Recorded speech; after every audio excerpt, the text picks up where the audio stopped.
রাধে রাধে বন্ধুরা, তৃপ্তি ব্যানার্জির ইউটিউব চ্যানেলে আপনাদেরকে স্বাগত জানাই। হচ্ছে আজকের ব্রেকফাস্ট।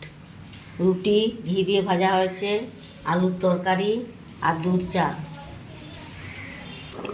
ভাত বসিয়ে দিয়েছি, এখন আলু পোস্তুটা বসাচ্ছি।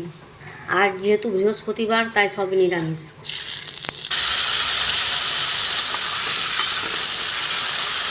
আজকের মেনুটা ছেলের ঠিক পছন্দ হচ্ছে না, সেই জন্য বললো রোজই খোলবুড়ি খাড়া বড়ি করে রান্না করছো।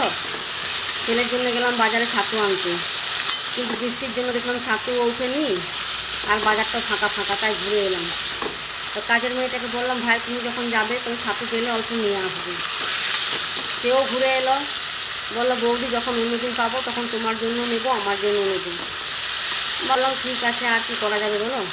আমি তো অল্প ভাজা ভাজা করে নিচ্ছি, তারপর জলটা ঢেলে ঢাকা দিয়ে দেবো সেদ্ধ হওয়ার জন্য।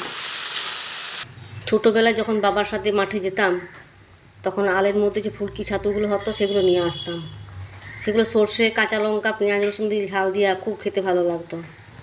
এখন এখানে ফুলকি ছাতু বা ফুলকি ছাতু তো আপনি দূরে থাকুন, কুড়কুড়ে ছাতুই পাওয়া যাচ্ছে না, আবার ফুলকি ছাতু। এখন সেদ্ধ হওয়ার জন্য ঢাকাটা দিয়ে দিচ্ছি। আলু পোস্তু হয়ে গেল, এরপর উচ্ছে আলু চচ্চড়িটা বসাবো। পোস্তুর পর চচ্চড়িটা বসিয়ে দিলাম, উচ্ছে আলু চচ্চড়ি। উচ্ছে আলু চচ্চড়ি হয়ে গেল, এরপর হবে পাট শাক। চচ্চড়ির পর হিং, ফোড়ন, নুন, মিষ্টি আর খাবার সোডা দিয়ে পাট শাকটা বসিয়ে দিলাম। পাট শাক হয়ে গেল, এরপর গরম জলে সোয়াবিনটা সিদ্ধ করে নিচ্ছি। তারপর হবে পেঁপে দিয়ে সোয়াবিনের ঝোল। শেষে হচ্ছে পেঁপে দিয়ে সোয়াবিনের ঝোল। পেঁপে দিয়ে সোয়াবিনের ঝোল হয়ে গেল, সেই সঙ্গে কমপ্লিট হয়ে গেল আমার আজকের মেনু। আজকের মেনুতে আছে ভাত,